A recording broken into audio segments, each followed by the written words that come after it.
Je vais maintenant donner la parole pour 3 minutes à notre collègue Franck Menonville pour le groupe Les Indépendants. Merci, Monsieur le Président, Madame la Ministre, Monsieur le Ministre, mes chers collègues. La France connaît actuellement sa plus grave crise sanitaire depuis un siècle.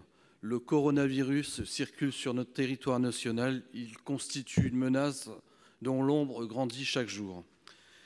Mais au-delà de la situation sanitaire qui doit demeurer notre priorité absolue et notre seule boussole pour lutter contre le virus, la situation économique et financière s'avère d'ores et déjà très préoccupante.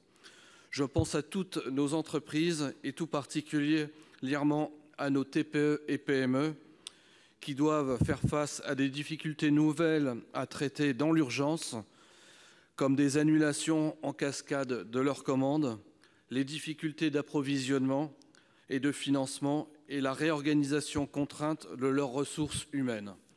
Nous devons maintenant les rassurer et les accompagner avec des outils adaptés, efficaces et réactifs.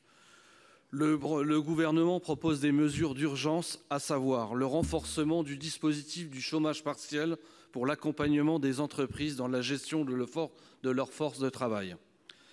Et la garantie apportée par l'État à toutes les entreprises en difficulté demandant un crédit. Ainsi, comme vous l'avez évoqué, des reports de charges et d'un certain nombre de modalités fiscales.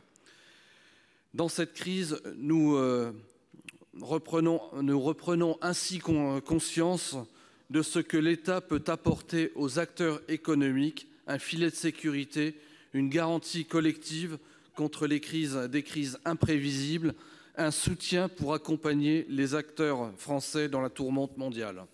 Je pense notamment à la garantie qui sera apportée par l'État grâce à l'aide BPI-France. Elle témoigne de la solidarité de la nation qui sait accompagner ses forces vives dans les moments difficiles. Mais cette crise doit nous faire prendre conscience de notre trop grande dépendance aux autres économies mondiales sur les secteurs stratégiques, par exemple sur la production de médicaments. Mais cela vaut pour la France, mais également pour l'Europe.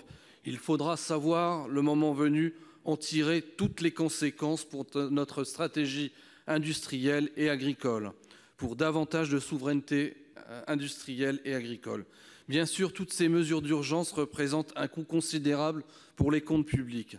Par le double effet de la diminution des recettes d'une part et de l'augmentation des dépenses d'autre part, le déficit public sera amené à se creuser largement et pourrait d'ailleurs atteindre près de 4% du PIB.